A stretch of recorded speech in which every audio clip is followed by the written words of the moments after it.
Good morning, students. How are you? Today we start with a new topic and it is combination of cells. Already अपन बात कर चुके हैं internal resistance of cell, potential difference, okay and terminal voltage of a cell already अपन बात कर चुके हैं. आज हम डिस्कस करेंगे कॉम्बिनेशन ऑफ सेल्स. अपन जानते हैं कि सेल्स को अपन दो तरीके से कंबाइन कर सकते हैं. One is series combination and one is parallel combination. Okay, तो first of all we discuss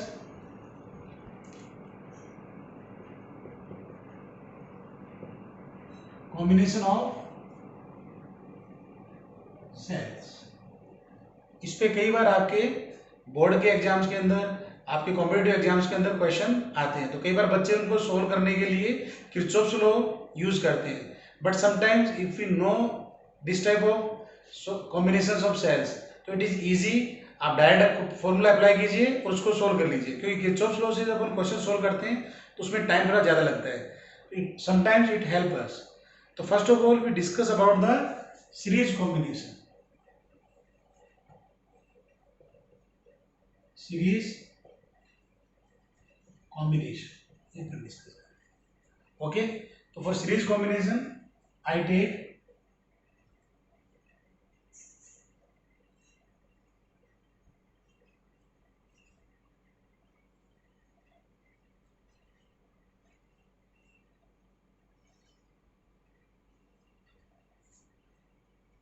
so this is the cell having EMF E1 and internal resistance R1.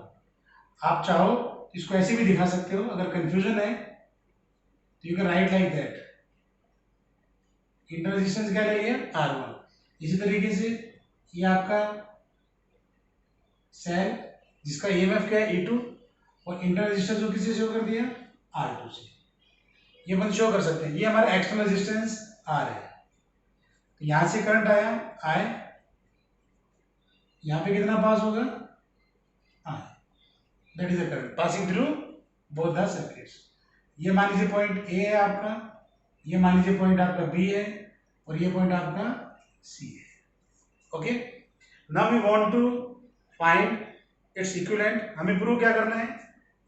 E equivalent equals to E1 plus E2 and R equivalent equals to R1 plus R2. ये हमें prove करना है. ये हमारा final result है. तो इसके लिए मैंने क्या किया, इसका एक इक्विवेलेंट सर्किट बना लिया.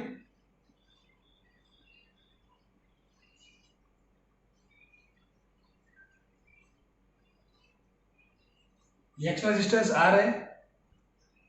इसका EMF क्या मान लिया अपन ने E इक्विवेलेंट और इंटरनल रेजिस्टेंस क्या मान लिया बच्चों R इक्विवेलेंट. ये हमने मान लिया. कितना करंट पास होगा I. And this is the point A and this is the point C. I think clear to everybody. In this circuit I am taking two cells of EMF E1 and E2, internal resistance R1 and R2. इन दोनों को replace करके मैंने क्या लगा दिया, E equivalent EMF का एक cell लगा दिया जिसका इंटरनल रेजिस्टेंस क्या है R इक्विवेलेंट. हमें क्या प्रूव करना है? E equivalent equals to E1 plus E2 and R equivalent equals to R1 plus R2. Okay, तो अगर अपन यहाँ पे ध्यान से देखें फॉर सेल E1, अगर अपन सेल E1 की बात करें तो V A B equals to V A minus V B. Okay, ये हमारा ए पॉइंट है, ये हमारा बी पॉइंट है. तो V A B equals to V A minus V B equals to E1 minus I R1. ये हमने पढ़ा था. E equal V equals to क्या होता है E माइनस आई आर. हमने पढ़ा है इक्वेशन कि जो टर्मिनल पोटेंशियल डिफरेंस है that is equals to E minus I R. R is the internal resistance of the cell. Okay, ये हमने पढ़ा है formula V equals to E minus I R. What is V here? Okay, potential difference across the terminals of the cell. E is the EMF of the cell, I is the current passing through the cell, and R is the internal resistance of the cell. तो definitely VAB equals to VA minus VB equals to E1 minus IR, क्योंकि यहाँ पे कितना current pass हो रहा है? I पास हो रहा है. Similarly for sale E2 I can write VBC equals to VB minus VC and that is equals to E2 minus I R2। Okay, आप देख सकते हो यहाँ पे कितना करंट आ रहा है, इसका इंटर रेजिस्टेंस क्या है R2। तो what is the VBC? VB minus VC equals to E2 minus IR। Clear? अब यहाँ पे अगर मैं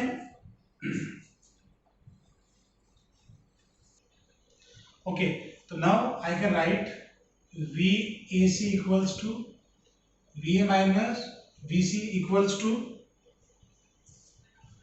VA minus VB को प्लस VB माइनस VC, ये हमारा बन गया इक्वेशन। इन दोनों को ऐड कर दिया अपन ने, तो डेफिनेटली VB से VB क्या हो गया, cancel out, it becomes E1 minus I R1 plus E2 minus I R2। I can write VAC equals to E1 plus E2 minus I common area R1 plus R2। This is your equation number 3। Okay, तो ये हमारे पास equation number 3 आ गई। अब यही equation अगर अपन equivalent circuit के लिए लिखें, किसके लिए लिखें? Equivalent circuit. तो फॉर सेल ई इक्विवेलेंट, अगर मैं ई इक्विवेलेंट की बात करूं तो what is the VAC? VAC equals to E equivalent minus I into R equivalent। This is your equation number 4। Okay, so this is your equation number 4। तो now compare equation 3 and 4। ये मैंने इसके लिए equation लिख दिया E equivalent के लिए। तो अगर अपन दोनों इक्वेशंस को कंपेयर करें, कंपेयरिंग इक्वेशन 3 एंड 4, अगर 3 और 4 को कंपेयर करें, आई can right E equivalent equals to E1 plus E2 and R equivalent equals to R1 plus, ये हमारा प्रूफ बन गया किसके लिए? दो सेल्स के लिए।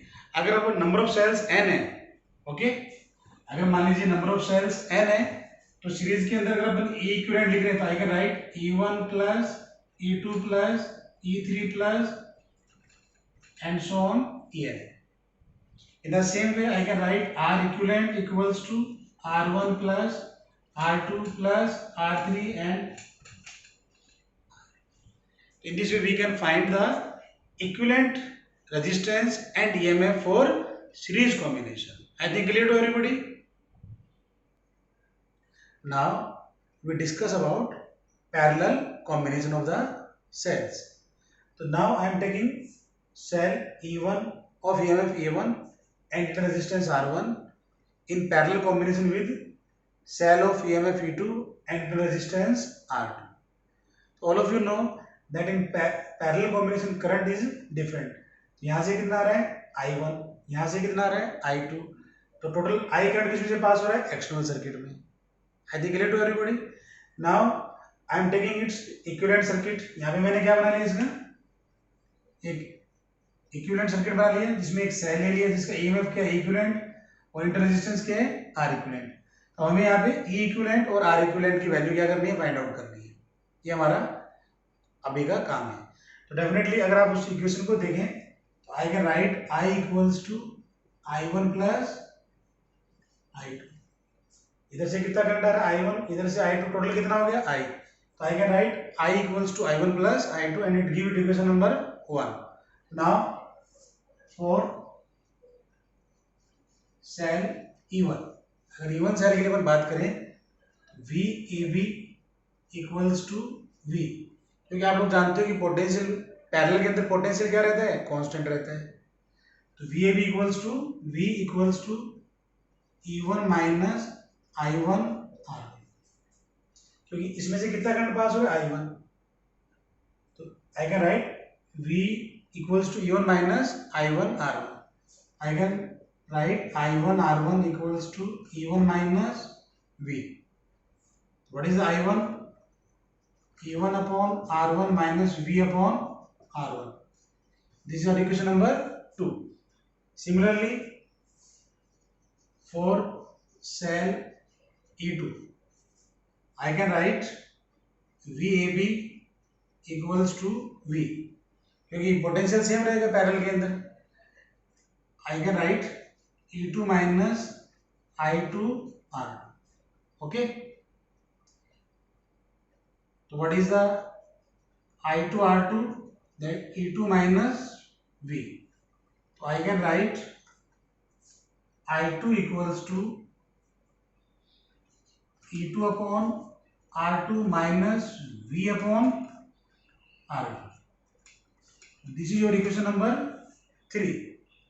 Put the values of I1 and I2 in equation 1. I can write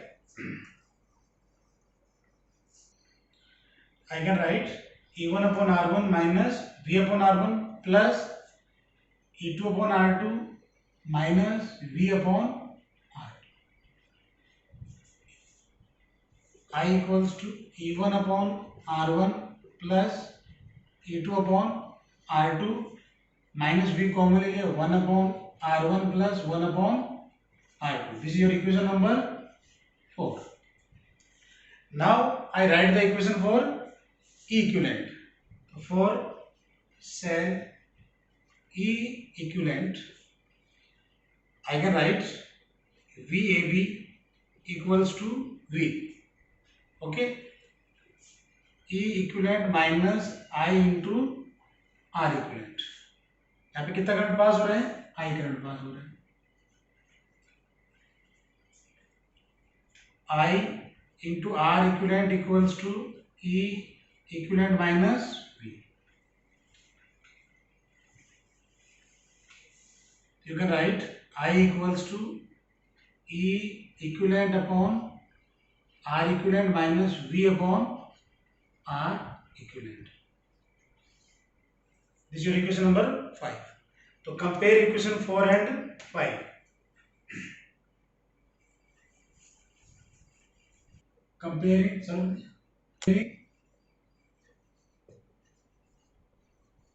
equation 4 and 5. I can write E equivalent upon R equivalent equals to E1 upon R1 plus E2 upon R2. Okay, E equivalent upon R equivalent equals to E1 upon R1 plus E2 upon R2. And if you compare this, okay, so 1 upon R equivalent equals to 1 upon R1 plus 1 upon R2. So in this way we can find the values. Okay. Now if we solve further, so that is the value for parallel combination. Now if we solve the value, okay, so I can write 1 upon R equivalent equals to R2 plus R1 upon R1 R2. What is R equivalent? R1 R2 upon R1 plus R2. In the same way, if you solve here, E equivalent upon R equivalent equals to E1 R2 plus E2 R1 upon R1 R2. I can write E equivalent equals to E1 R2 plus E2 R1 upon R1 R2 into R equivalent. इसको अपन यहाँ पे भेज दिया. Now put the value. I can write E equivalent equals to E1 R2 plus E2 R1 upon R1 R2 into R1 R2 upon R1 plus R2. Now you cut the values. I can write E equivalent equals to E1 R2 plus E2 R1 upon R1 plus